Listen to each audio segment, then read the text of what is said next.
হচ্ছে বিভিন্ন রাজনৈতিক দল যারা আমাদের সঙ্গে 24-এর গণঅভ্যুত্থানে তাদের কাজ রেখে রাজপথে সংগ্রাম করেছে, তারা আজকে নির্বাচনকে প্রশ্নবিদ্ধ করবার জন্য, নির্বাচনে অনিশ্চয়তা করবার জন্য বিভিন্ন রকম বয়ান তৈরি করেছে রাজনৈতিক ময়দানে। কিন্তু ইনশাআল্লাহ বাংলাদেশের জনগণ যেহেতু নির্বাচনী উৎসবে মেতে উঠেছে, সমস্ত রাজনৈতিক বয়ান, নির্বাচনের বিপক্ষে যে বয়ান তুলেছে সবকিছুকে পরাজিত করে আগামী ফেব্রুয়ারি মাসে ইনশাআল্লাহ নির্বাচন অনুষ্ঠিত হবে। এবং সেই নির্বাচনে রূপসাবাসী তাদের উন্নয়নের স্বার্থে, তাদের উৎপাদনের স্বার্থে সেই নির্বাচনে অংশগ্রহণ করতে হবে। আপনারা জানেন বাংলাদেশের আগামীতে একটি সুষ্ঠু, গ্রহণযোগ্য এবং অবাধ নির্বাচন হবে। সেই নির্বাচনে ইনশাআল্লাহ আমাদের এই ধানের শীষ প্রতীক বিজয় হয়ে বাংলাদেশের সরকার গঠন করবে।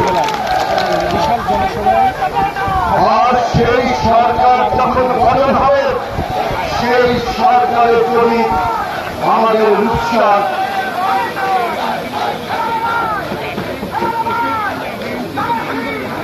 ইমতিয়াজ, তুমি খালি ইমতিয়াজ বক্তাদের কেন দিবে?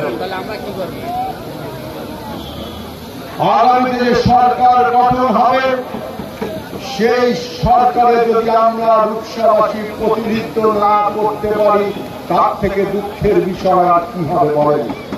আপনারা আন্দোলন করেছেন, সংগ্রাম করেছেন, রাজপথে থেকেছেন, আপনাদের বাড়িঘর লুট হয়েছে, আপনাদের উপর মামলা দেওয়া হয়েছে, কত নির্যাতন সহ্য করেছেন এই ধানের শীষের জন্য। সেই ধানের শীষ যখন সরকার গঠন করতে যাবে ইনশাআল্লাহ, সেই ধানের শীষের সরকারে আমরা যদি অংশগ্রহণ না করতে পারি, তাহলে এর থেকে দুঃখজনক ঘটনা কি আর কিছু হতে পারে?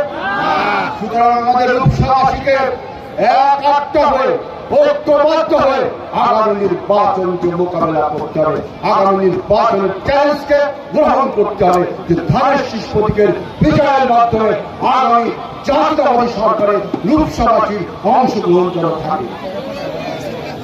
এবং ইনশাআল্লাহ এই রূপসার মানুষ যখন সরকারে থাকবে, আমরা রূপসার এই মানুষগুলো ঐক্যবদ্ধভাবে আমাদের এলাকার উন্নয়ন ঘটাবো। আমি যেহেতু সন্ধ্যা হয়ে আসছে, আমি শুধু কিছু কথা বলবো যে আপনারা জানেন যে আমাদের এই পাশ দিয়ে 18 নদী বয়ে গেছে, তাই না? এই 18 নদী এক সময় স্রোতস্বিনী নদী ছিল, প্রবল স্রোত ছিল, প্রবল নদীর ভরা যৌবন ছিল। আমরা যখন আমার বাল্যকাল, শৈশবকাল এই নদীর পাড়েই কেটেছে। আমি দেখছি নদীর দুই পাশের জায়গা দখল করে নদী আজকে মৃত প্রায়।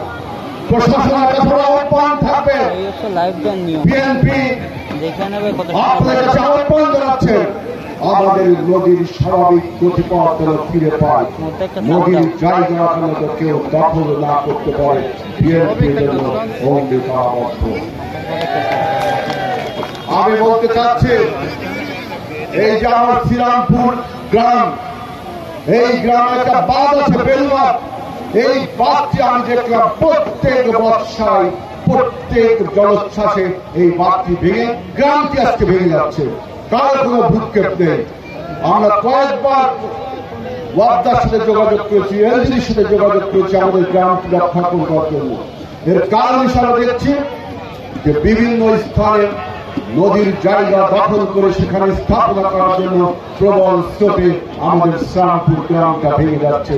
ইনশাআল্লাহ বিএনপি এই ওয়ার্ডার সাথে আলোচনা করেছে, এলজির সাথে আলোচনা করেছে, এই শ্রীরামপুর বাঁধকে শক্ত বাঁধ দেওয়া হবে। আমি আপনারা দেখেছেন এই পালেরহাট থেকে আলাইপুরের রাস্তা কি বাজে অবস্থা, তাই না? বিভিন্ন আমাদের ভিতরকার রাস্তাগুলো আজকে প্রায় অকেজো হয়ে পড়েছে।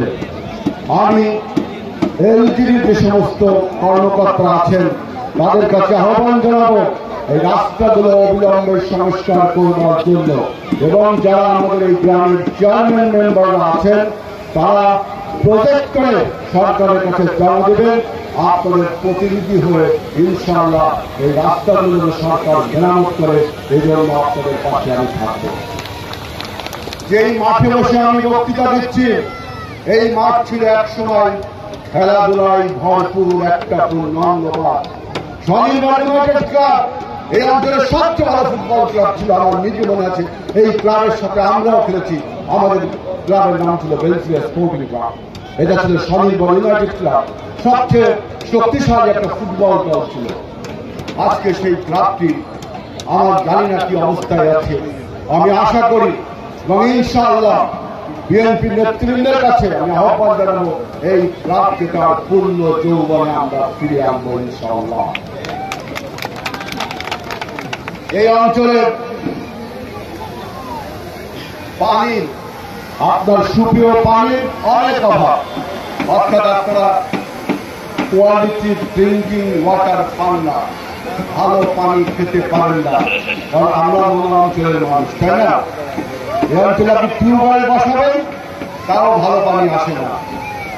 আমরা ইনশাআল্লাহ এই স্থানীয় সরকারের কাছে আহ্বান জানাবো, প্রয়োজনে মধুমতি নদী, প্রয়োজনে ভৈরব নদীর পানি ট্রিটমেন্ট করে হলেও আমাদের এখানে পানির বন্দোবস্ত করতে হবে। এছাড়াও স্থানীয় সরকারের যে প্রজেক্টগুলো আছে পানি বিশুদ্ধকরণের, সেই প্রজেক্ট দিয়ে আমাদের এইখানে মানুষ যত কোয়ালিটি ড্রিঙ্কিং ওয়াটার খেতে পারে সেটা আমরা ইনশাআল্লাহ ব্যবস্থা করব।